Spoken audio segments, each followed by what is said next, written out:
பிஸ்மில்லா ஸலாத்து வஸ்ஸலாமு அலா ரசூலில்லாஹ் வ அலா ஆலிஹி வ அஸ்ஹாபிஹி வ மன் வாலா.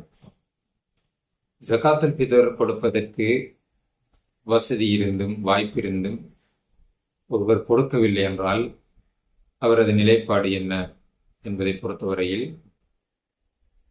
அன்புள்ள சகோதர சகோதரிகளே, மார்க்கத்தில் ஒரு விஷயம் எமக்கு கடமையாக்கப்பட்டிருக்கிறது என்றால் அதனை நிறைவேற்ற வேண்டும் என்ற உணர்வு ஒரு முஸ்லிமிடத்திலே இருக்க வேண்டும்.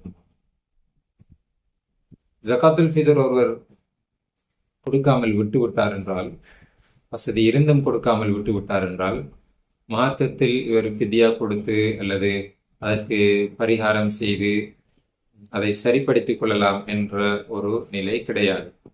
இவர் முக்கியமான ஒரு கடமையை விட்ட பாவத்தை இவர் பெற்றுக்கொள்கிறார்.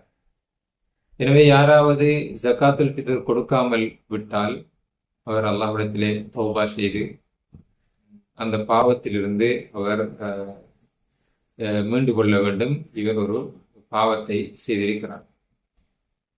ஜகாத்துல் ஃபித்ர் மக்கள் முசல்லாவுக்கு போவதற்கு முன்னால், தொழும் திடலுக்கு போவதற்கு முன்னால் ஜகாத்துல் ஃபித்ரை கொடுத்து விட வேண்டும்.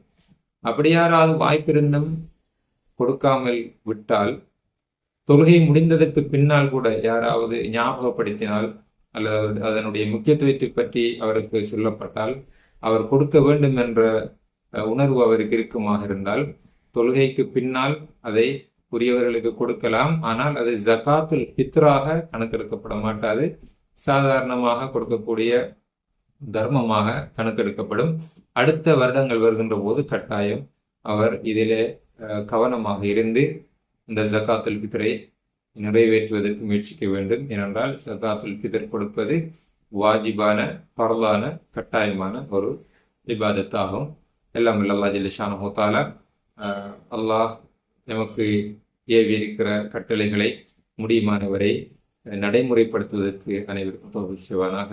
அஸ்ஸலாமு அலைக்கும் வரஹ்மத்துல்லாஹி வபரகாத்துஹு.